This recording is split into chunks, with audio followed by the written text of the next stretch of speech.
नमस्कार दोस्तों, स्वागत है आप सभी लोगों का फिर से आज एक नए वीडियो में। तो दोस्तों आज का हमारा टॉपिक होगा आपातकालीन प्रावधान। कौन सा? आपातकालीन प्रावधान।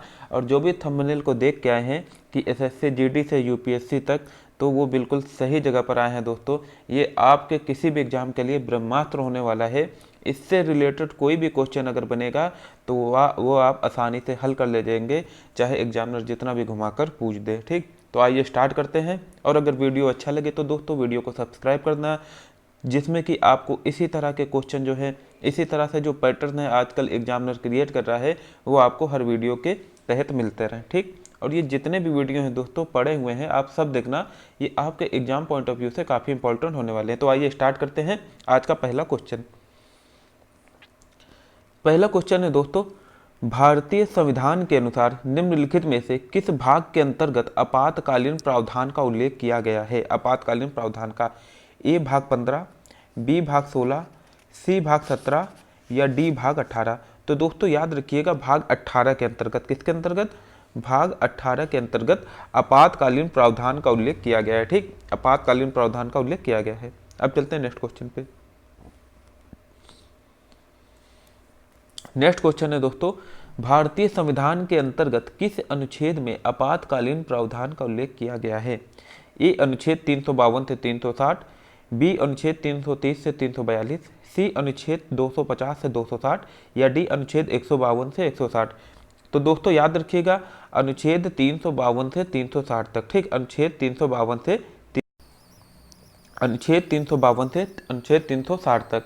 मतलब कि देखिए, 352 में है राष्ट्रीय आपातकाल। ठीक, 356 में है राष्ट्रपति शासन, जिसको राज्य आपातकाल भी कहते हैं। और दोस्तों 360 में है वित्तीय आपातकाल। कौन सा? वित्तीय आपातकाल, जो कि अभी भी एक बार, मतलब कि अभी तक एक भी बार नहीं लगा है। ठीक, तो इसका ऑप्शन कौन सा करेक्ट हो जाएगा? ऑप्शन है।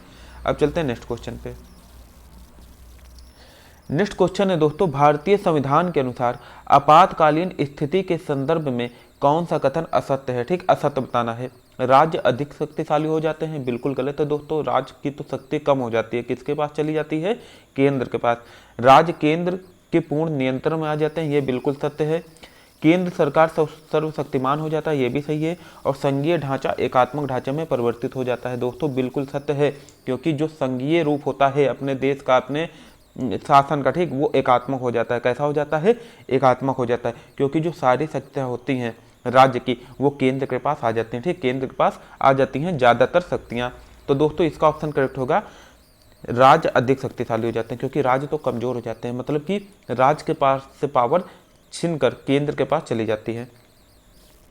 नेक्स्ट दोस्तों, भारतीय संविधान के अनुसार युद्ध, बाह्य आक्रमण और सशस्त्र विद्रोह के कारण आपातकाल निम्नलिखित में से किस अनुच्छेद के तहत लगता है?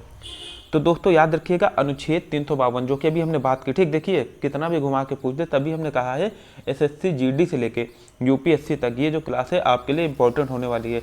और दोस्तों याद रखना, इसमें आपने यूपी पेट का एग्जाम देखा होगा, किसी भी एग्जाम को हल्के में मत लेना। एग्जामिनर जो है वो किसी भी तरह का क्वेश्चन बना सकता है।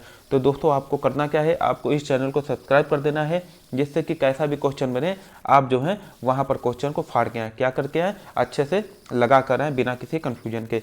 तो दोस्तों युद्ध, बाह्य आक्रमण और सशस्त्र विद्रोह, ये होता है राष्ट्रीय आपातकाल। क्या होता है दोस्तों? राष्ट्रीय आपातकाल।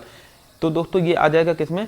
352 में। किसमें आ जाएगा? 352 में। ठीक, 352 के अंतर्गत। और दोस्तों याद रखना, जब युद्ध या बाह्य आक्रमण होगा तो दोस्तों उसे कहते हैं बाह्य आपातकाल। क्या कहते हैं? बाह्य राष्ट्रीय आपातकाल। ठीक, राष्ट्रीय आपातकाल में भी दो रूप हैं। ठीक, बाह्य आपातकाल। लेकिन जब सशस्त्र विद्रोह के कारण हो आपातकाल, तो उसको दोस्तों कहा जाता है आंतरिक आपातकाल। क्या कहा जाता है? आंतरिक आपातकाल। ठीक, याद रखना। अब चलते हैं नेक्स्ट क्वेश्चन पे। नेक्स्ट है दोस्तों, अनुच्छेद 356 के संदर्भ में निम्नलिखित में से कौन सा कथन सत्य है? यह वित्तीय आपातकाल के समय लगता है, यह बाह्य आक्रमण के दौरान लगाया जाता है, यह राज्यों में संवैधानिक तंत्र की विफलता के कारण लगाया जाता है, या वित्तीय स्थायित्व अथवा साख के खतरे के कारण लगाया जाता है। तो दोस्तों याद रखना, जो वित्तीय आपातकाल के समय लगता है वो दोस्तों होता है 360। कौन सा होता है? 360। ठीक, और बाह्य आक्रमण के दौरान जो लगाया जाता है वो 352, अभी हमने बात की। राज्यों में संवैधानिक तंत्र की विफलता के कारण जो लगता है दोस्तों, वही होता है क्या? 356। क्या होता है दोस्तों? 356। तो इसका ऑप्शन कौन सा करेक्ट हो जाएगा? Option C. ठीक, ऑप्शन सी करेक्ट हो जाएगा। और जो डी है या वित्तीय स्थायित्व, तो दोस्तों वित्तीय से मतलब ही है कि वित्तीय आपातकाल, ठीक, 360 के अंतर्गत।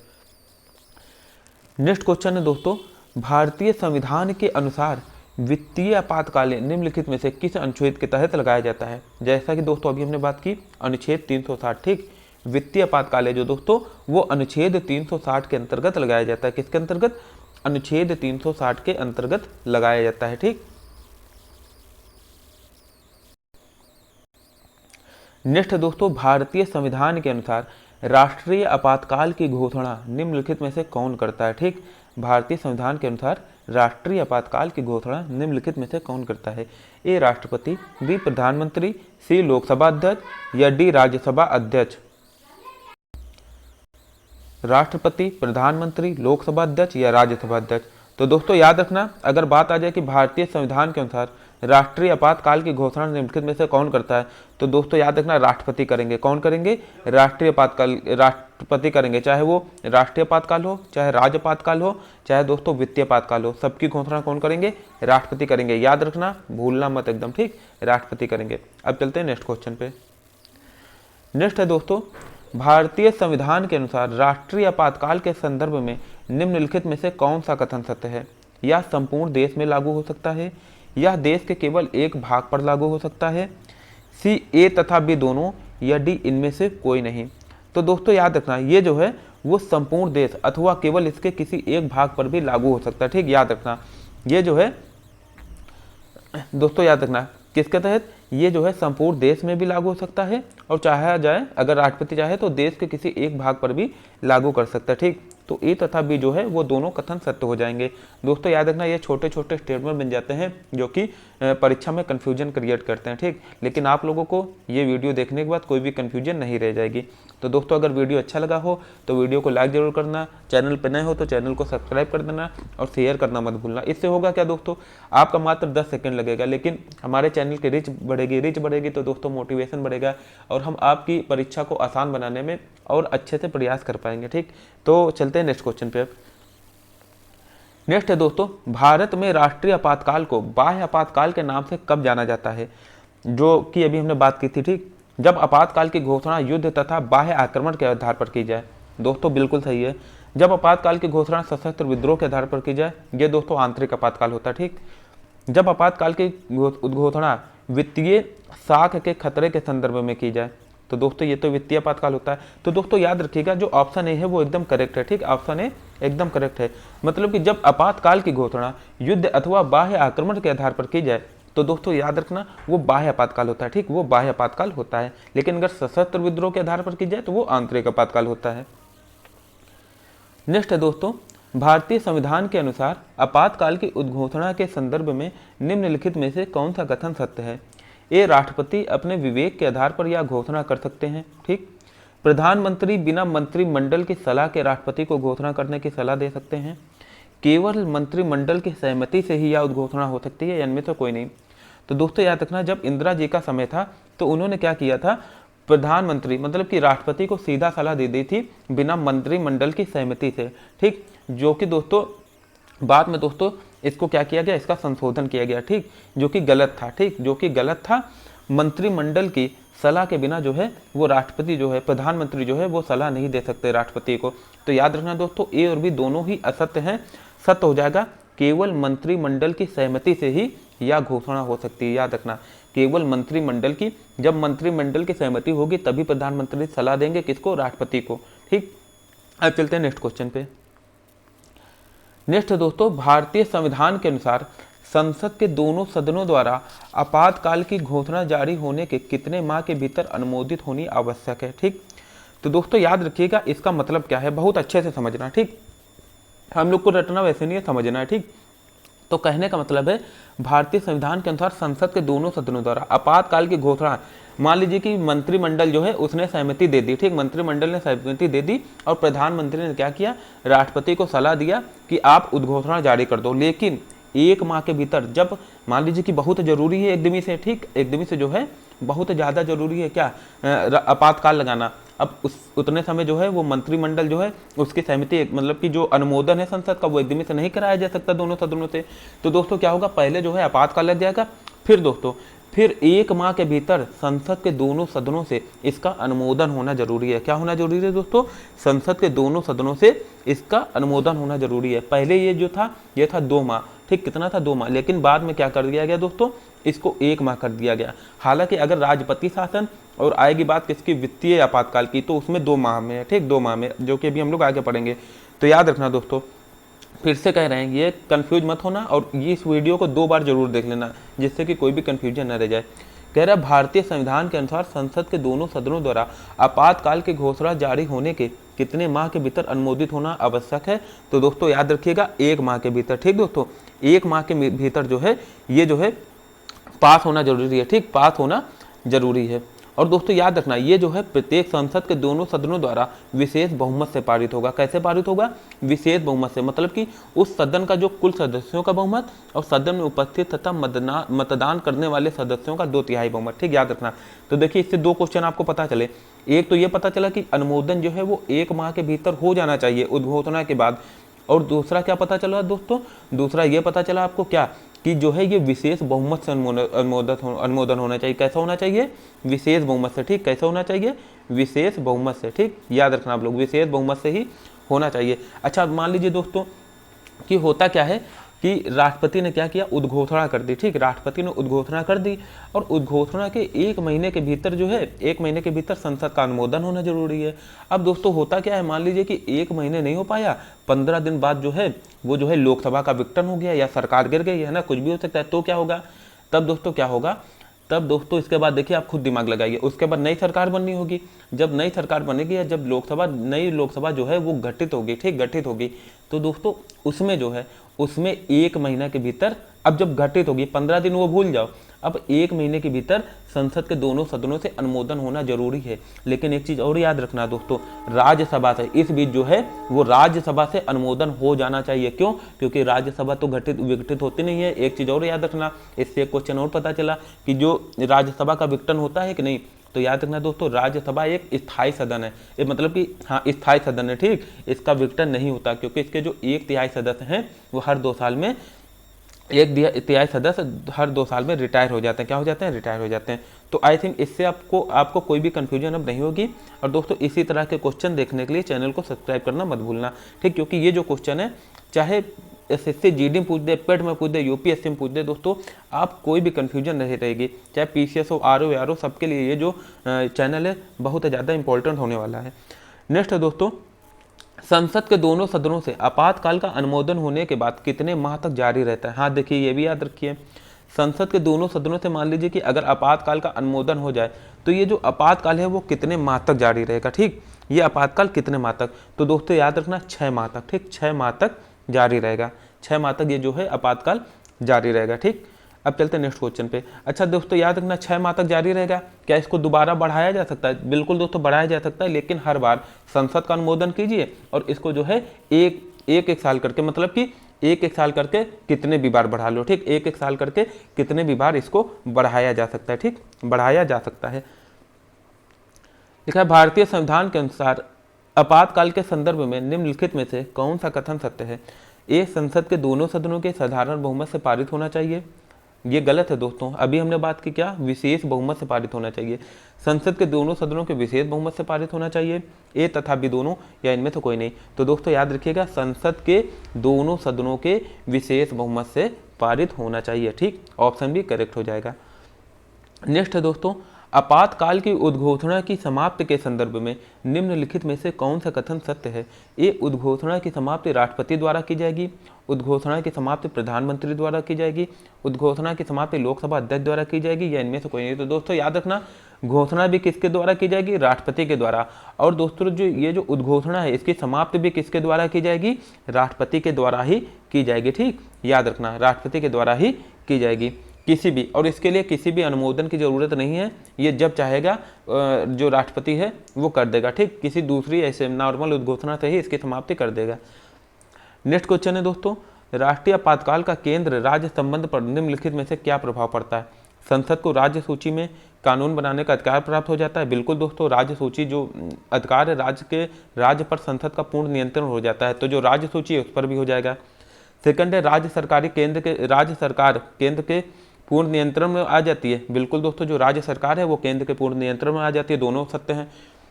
राष्ट्रपति केंद्र तथा राज्यों के मध्य करों के संवैधानिक वितरण को संशोधित कर सकता है। बिल्कुल दोस्तों, ये संशोधित कर सकता है। ठीक, तो दोस्तों क्या कथन सत्य हो जाएगा? उपरोक्त सभी, डी जो है वो एकदम करेक्ट हो जाएगा। ठीक, नेक्स्ट पे चलते हैं। नेक्स्ट है हमारा, राष्ट्रीय आपातकाल की उद्घोषणा लागू होने पर लोकसभा का कार्यकाल अतिरिक्त एक समय में कितने समय के लिए बढ़ाया जा सकता है? ठीक, क्या कह रहे हैं? राष्ट्रीय आपातकाल की उद्घोषणा लागू होने पर लोकसभा का कार्यकाल अतिरिक्त एक समय में कितने समय के लिए बढ़ाया जा सकता है? तो दोस्तों याद रखना, लोकसभा के कार्यकाल की बात की जा रही है। ठीक, देखिए जो आपातकाल है वो तो 6 महीने के लिए बढ़ाया जाएगा। कितना? 6 महीने के लिए। ठीक, याद रखना, आपातकाल जो है वो 6 महीने के लिए बढ़ाया जाएगा। लेकिन मान लीजिए कि आपातकाल के समय अब लोकसभा का कार्यकाल भी तो होगा। मान लीजिए कि 5 साल होने वाले, ठीक, सारे मतलब कि मान लीजिए कि 4 साल और 9 महीने हो गए। ठीक, अब इसी बीच आपातकाल लग गया, तो अब दोस्तों सिंपल सी बात है, 5 साल बाद चुनाव होने होते हैं, नई सरकार आनी होती है। तब दोस्तों क्या होता है, इस समय जो है कार्यकाल, लोकसभा का कार्यकाल जो है वो बढ़ाया जा सकता है। और कितने कितने साल के लिए? एक साल के लिए। और दोस्तों याद रखना, ये जो है ये असंख्य बार बढ़ाया जा सकता है। कैसे बढ़ाया जा सकता है? असंख्य बार बढ़ाया जा सकता है। तो याद रखना दोस्तों 1 साल। ठीक, 1 साल। अब चलते हैं नेक्स्ट क्वेश्चन पे। नेक्स्ट है दोस्तों, अनुच्छेद 358 के संदर्भ में निम्नलिखित में से कौन सा कथन सत्य है? ठीक, अनुच्छेद 358 के संदर्भ में निम्नलिखित में से कौन सा कथन सत्य है? अनुच्छेद 358 लगते ही अनुच्छेद 19 स्वतः निलंबित हो जाता है। तो दोस्तों बिल्कुल सत्य है। याद रखना, जब अनुच्छेद 358 लगेगा तो एक जो अनुच्छेद 19, देखिए अनुच्छेद 358 का मतलब क्या है? अनुच्छेद 358 बता रहा है, दो चीज बताएंगे। एक तो जो अनुच्छेद 19 के तहत जो मूल अधिकार मिला होगा उसके बारे में बात की जाएगी, और जो दूसरा है दोस्तों वो होगा जो बाकी के मूल अधिकार होते हैं उसके बारे में बात की जाएगी। तो दोस्तों याद रखना, जब अनुच्छेद 358 लगते ही अनुच्छेद 358 बता रहा है। ठीक, अनुच्छेद 358 बता रहा है क्या? कि अनुच्छेद 358 कहता है कि मान लीजिए दोस्तों कि अनुच्छेद 358 क्या कहता है? मान लीजिए कि आपातकाल लगा हुआ है। ठीक, राष्ट्रीय आपातकाल जो है वो लगा हुआ है, तो क्या होगा? तो दोस्तों जब अनुच्छेद 358 ये बताएगा कि जो अनुच्छेद 19 है यह स्वतः निलंबित हो जाएगा। क्या हो जाएगा? अनुच्छेद 19 स्वतः निलंबित हो जाएगा। इसमें कुछ भी करने की जरूरत ही नहीं पड़ेगी। जो अनुच्छेद 19 है वो स्वतः निलंबित हो जाएगा। मतलब कि अनुच्छेद 19 के तहत जितने भी अधिकार मिले हैं उसको लेकर आप कोर्ट में नहीं जा सकते। ठीक, कोर्ट में नहीं जा सकते। ठीक, अब इसके बाद बी कह रहा है, या बाह्य अथवा युद्ध के समय घोषित आपातकाल में ही निलंबित किया जा सकता है। हाँ, याद रखना, जैसे अभी हमने बात की ना, बाह्य आपातकाल, बाह्य मतलब अथवा युद्ध के समय घोषित आपातकाल में ही निलंबित किया जा सकता है। देखिए एक होता है दोस्तों सशस्त्र विद्रोह वाला। ठीक, एक सशस्त्र विद्रोह वाला, और एक होता है दोस्तों मतलब कि जिसको कहते हैं हम लोग आंतरिक आपातकाल, और एक होता है दोस्तों बाह्य अथवा युद्ध के समय, उसको हम लोग कहते हैं बाह्य आपातकाल। तो देखिए पहला एकदम सही है, दूसरा कह रहा है बाह्य तथा युद्ध के समय घोषित आपातकाल में ही निलंबित किया जा सकता है, ये भी एकदम सही है। और यह सशस्त्र विद्रोह के आधार पर निलंबित नहीं किया जा सकता है। दोस्तों ये भी सत्य है, सशस्त्र विद्रोह के आधार पर नहीं किया जाएगा। मतलब कि जो उपरोक्त सभी हैं वो कथन सत्य हो जाएंगे। ठीक, एक बार फिर से देख लेना, 358 359 दो हैं, आपको अभी 359 भी आगे पता चलेगा। 358 में जो है अनुच्छेद 19 स्वतः निलंबित होगा। क्या होगा? स्वतः निलंबित। और ये दोस्तों सिर्फ बाह्य आपातकाल में ही निलंबित होगा, सशस्त्र विद्रोह के आधार पर निलंबित इसे नहीं किया जा सकता। ठीक, ये स्टेटमेंट दोस्तों बहुत बने हैं और जितने भी क्वेश्चन है आपके लिए ब्रह्मास्त्र होने वाले हैं। ठीक, नेक्स्ट है दोस्तों, अनुच्छेद 359 के संदर्भ में निम्नलिखित में से कौन सा कथन सत्य है? यह मूल अधिकारियों का निलंबन स्वतः नहीं करता। बिल्कुल सत्य है। यह राष्ट्रपति को शक्ति देता है कि वह मूल अधिकारियों के निलंबन को लागू करे। यह बाह्य तथा आंतरिक आपातकाल दोनों में लागू होता है, या उपर्युक्त सभी। ठीक, या उपर्युक्त सभी। तो दोस्तों याद रखना, जो उपर्युक्त सभी है सही है। इसमें जो मूल अधिकार है वह स्वतः निलंबित नहीं होते। ठीक, मूल अधिकार जो है वह स्वतः निलंबित नहीं होते। ठीक, दोस्तों याद रखना, ये जितनी भी बात चल रही है वो राष्ट्रीय आपातकाल की चल रही है। क्या चल रही है? राष्ट्रीय आपातकाल की चल रही है। तो आप लोग जो है बिल्कुल भी कंफ्यूज नहीं होना। ठीक, समझ गए ना दोस्तों? याद रखना, अनुच्छेद 19 के अंतर्गत हमने 358 की बात कर ली। ठीक, और 359 जो है ये जो है राष्ट्रपति को आपातकाल के मूल अधिकारों को लागू करने के लिए न्यायालय में जाने के अधिकार को निलंबित करने के लिए अधिकृत करता है। मतलब कि अगर राष्ट्रपति चाहेंगे तो इसमें दोस्तों क्या करेंगे, इसका निलंबन कर भी कर सकते हैं और नहीं भी। मतलब कहने का मतलब है ये जो है स्वतः निलंबित नहीं होता है। 358 में क्या होता है, वो तो स्वतः निलंबित हो जाता है, ठीक, स्वतः निलंबित हो जाता है। लेकिन दोस्तों जो 359 के तहत मूल अधिकार का जो है निलंबन वह स्वतः नहीं होता है। सेकंड कह रहा है यह राष्ट्रपति को शक्ति देता है कि वह मूल अधिकारों के निलंबन को लागू करे, यह भी सत्य है। और यह बाह्य तथा आंतरिक दोनों आपातकाल में लागू होता है। तो दोस्तों याद रखना ये एकदम सत्य है, ठीक, ये बाह्य तथा आंतरिक दोनों आपातकाल में ही लागू होते हैं, ठीक। तो उपयुक्त जो सभी है वो कथन सत्य हो जाएगा। अब चलते हैं नेक्स्ट क्वेश्चन पे। नेक्स्ट है दोस्तों, अब तक कितनी बार भारत में राष्ट्रीय आपातकाल की घोषणा की जा चुकी है? 1 बार, 2 बार, 3 बार या 4 बार? तो दोस्तों याद रखना 3 बार की जा चुकी है। कब की जा चुकी है? 3 बार। और कब कब की जा चुकी है वो देखेंगे हम लोग नेक्स्ट क्वेश्चन में। कह रहा है भारत में राष्ट्रीय आपातकाल निम्नलिखित में से कब लागू नहीं किया गया, ठीक, कब लागू नहीं किया गया? तो दोस्तों 1962 में लागू किया गया, ठीक, 1962 में भी लागू किया गया, 1971 में भी लागू किया गया, ठीक, 1962 में भी लागू किया गया, 1971 में। देखिए 1962 में कब लागू हुआ था? 1962 में जब दोस्तों चीन से जब लड़ाई हुई थी। याद रखना, कुछ भी पूछ सकते हैं। 1962 में कब लागू हुआ था? जब चीन से लड़ाई हुई थी। लेकिन बात करते 1971 में कब लागू हुआ? तो दोस्तों जब किससे लड़ाई हुई थी? पाकिस्तान से। और 1975 में भी पाकिस्तान से। तो याद रखना दोस्तों, याद रखना। तो क्या हो जाएगा दोस्तों? 1962, 1971, 1975, मतलब कि 1982 में नहीं लागू हुआ, ठीक। तो इसका ऑप्शन करेक्ट हो जाएगा, ऑप्शन डी। नेक्स्ट है दोस्तों, भारतीय संविधान के अनुसार निम्नलिखित में से किस अनुच्छेद के तहत राज्य में संविधान तंत्र के विफल होने पर राज्य सरकार को केंद्र अपने नियंत्रण में ले सकता है? ये अनुच्छेद 352, अनुच्छेद 356, अनुच्छेद 360 या अनुच्छेद 362? तो अभी दोस्तों हमने क्या पढ़ा था? संवैधानिक तंत्र के विफलता के कारण, ठीक, जो 356 है इसके तहत राष्ट्रपति राज्य में राष्ट्रपति शासन लगाया जा सकता है। क्या कराया जाएगा? राष्ट्रपति शासन लगाया जाएगा। तो इसका ऑप्शन करेक्ट है 356, ठीक। 356 याद रखना, फिर से याद रखना। 352 राष्ट्रीय आपातकाल, 356 राज्य आपातकाल जिसे राष्ट्रपति शासन के नाम से भी जाना जाता है, और 360 जो है वो वित्तीय आपातकाल है, ठीक। नेक्स्ट है दोस्तों, राष्ट्रपति शासन के प्रभाव की घोषणा जारी होने के कितने माह के भीतर संसद के दोनों सदनों से इसका अनुमोदन हो जाना चाहिए? तो दोस्तों यहाँ से भी 2-3 चीज याद रखना। क्या? एक तो जब बात की जाए राष्ट्रीय आपातकाल की तो उसका अनुमोदन 1 महीने के भीतर हो जाना चाहिए, ठीक, 1 महीने। लेकिन अगर राष्ट्रपति शासन और वित्तीय आपातकाल की बात आएगी तो उसमें जो है संसद से जो है अनुमोदन, मतलब कि उद्घोषणा होने के बाद संसद से 2 माह के भीतर इसका अनुमोदन हो जाना चाहिए, ठीक, याद रखना। सिर्फ राष्ट्रीय आपातकाल में 1 महीना, बाकी दोनों में 2 महीना, ठीक। नेक्स्ट है दोस्तों, संसद के दोनों सदनों से स्वीकृत होने के बाद राष्ट्रपति शासन कितने समय तक चलता है? ए 3 माह, बी 6 माह, सी 9 माह या डी 12 माह? तो दोस्तों याद रखना 6 माह तक चलता है। कब तक चलता है? 6 माह तक चलता है, ठीक, 6 माह तक जो है राष्ट्रपति शासन चलता है। और दोस्तों राष्ट्रपति शासन प्रत्येक 6 माह की स्वीकृति के साथ अधिकतम कितनी अवधि तक बढ़ाया जा सकता है? तो दोस्तों याद रखना, जो राष्ट्रपति शासन है वह प्रत्येक 6 माह की स्वीकृति के साथ अधिकतम दोस्तों 5 साल तक कितना बढ़ाया जा सकता है? अधिकतम 5 साल तक बढ़ाया जा सकता है, याद रखना, ठीक। अधिकतम जो है 5 साल तक इसे बढ़ाया जा सकता है, ठीक। तो याद रखना, मतलब 6 माह करके अधिकतम जो है वो 5 साल तक ही बढ़ाया जा सकता है, ठीक। अब चलते हैं नेक्स्ट क्वेश्चन पे। नेक्स्ट है दोस्तों, सर्वप्रथम दोस्तों 1 मिनट, इसका जो है 3 साल होगा, ठीक, याद रखना, इसका जो है 3 साल होगा, याद रखना, क्या हो जाएगा? 3 साल। अधिकतम जो है वो 3 साल तक बढ़ाया जा सकता है, ठीक, कंफ्यूज मत होना, ठीक।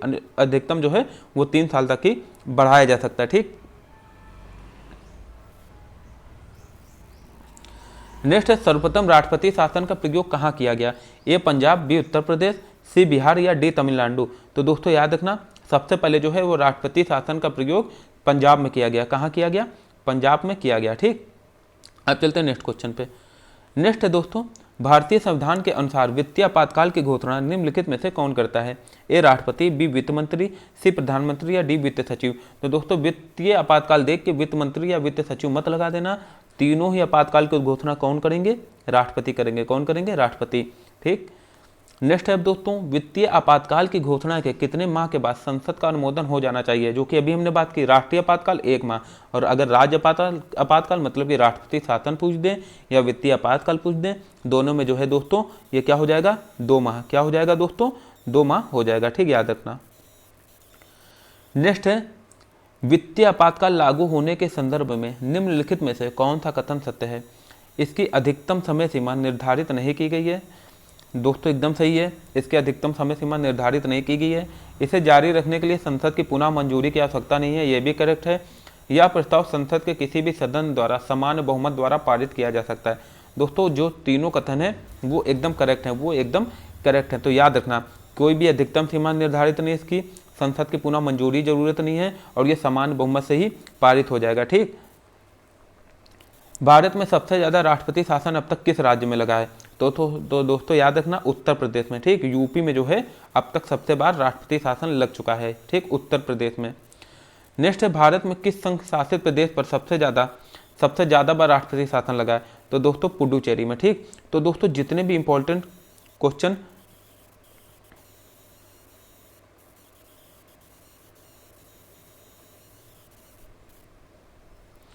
तो दोस्तों जितने भी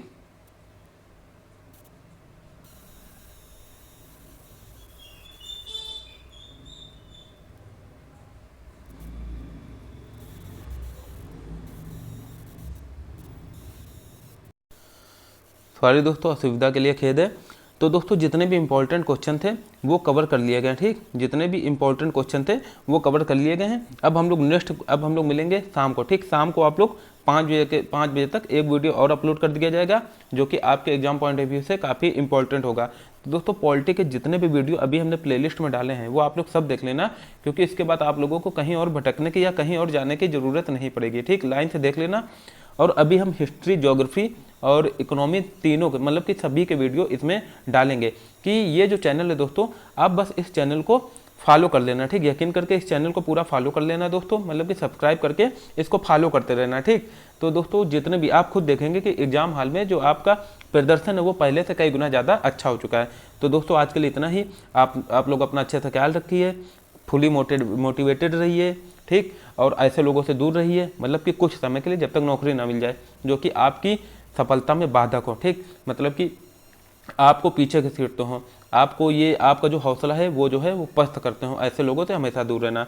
तो दोस्तों आज के लिए इतना ही, कल फिर मिलेंगे, बल्कि अभी शाम को भी मिलेंगे। शाम को एक वीडियो पड़ जाएगा, आप लोग जरूर देखना। ठीक, और प्लेलिस्ट में जाकर जितने भी वीडियो हैं लाइन से देख लेना, जितने भी हैं सब इंपॉर्टेंट होने वाले हैं। तो दोस्तों आप लोग अपना अच्छे से ख्याल रखिए। Thank you so much.